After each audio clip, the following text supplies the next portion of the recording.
প্রবল বৃষ্টি এবং উজানের ঢলে আবারও ধেয়ে আসছে ভয়াবহ বন্যা। আগামী ৭২ ঘণ্টার মধ্যে দেশের ৫টি জেলায় বন্যা পরিস্থিতি তৈরি হতে পারে বলে সতর্কতা জারি করেছে পানি উন্নয়ন বোর্ড। পাশাপাশি বন্যায় প্লাবিত হতে পারে আরও বেশ কিছু জেলার নিম্নাঞ্চল।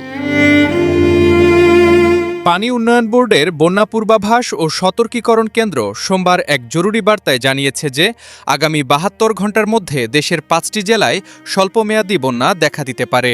একই সঙ্গে অন্তত ৮টি জেলার নদী সংলগ্ন নিম্নাঞ্চল সাময়িকভাবে প্লাবিত হওয়ার তীব্র শঙ্কা রয়েছে।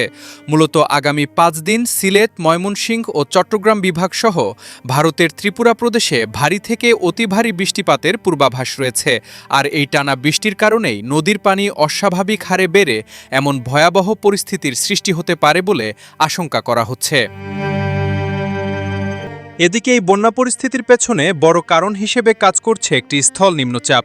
আবহাওয়া দপ্তর জানিয়েছে ভারতের ওড়িশা ও দক্ষিণ ঝাড়খণ্ড এলাকায় থাকা মৌসুমী নিম্নচাপটি উত্তর পশ্চিম দিকে অগ্রসর হয়ে বর্তমানে স্থল নিম্নচাপ আকারে অবস্থান করছে।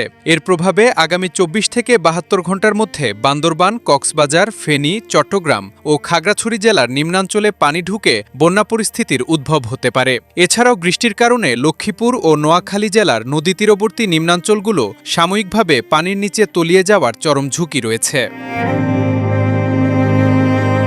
এছাড়া কেবল চট্টগ্রাম বিভাগই নয়, উজানের ঢল আর অতি ভারী বৃষ্টির কারণে বিপদের মুখে রয়েছে সিলেট ও ময়মনসিংহ অঞ্চল। বন্যা পূর্বাভাস কেন্দ্রের সর্বশেষ তথ্য অনুযায়ী আগামী ৭২ ঘণ্টায় সিলেট, সুনামগঞ্জ, মৌলভীবাজার এবং হবিগঞ্জ জেলার নদী তীরবর্তী নিম্নাঞ্চলগুলোতে পানি বেড়ে বন্যা শুরু হওয়ার প্রবল শঙ্কা রয়েছে। পাশাপাশি নেত্রকোনা, শেরপুর ও ময়মনসিংহ জেলার বেশ কিছু স্থানেও নদীর পানি বেড়ে নিম্নাঞ্চল সাময়িকভাবে প্লাবিত হতে পারে। তাই এই জেলাগুলোর বাসিন্দাদের এখন থেকেই সর্বোচ্চ সতর্কতা অবলম্বন করার পরামর্শ দিয়েছেন সংশ্লিষ্ট কর্তৃপক্ষ। Shahriar Alam, EBD news.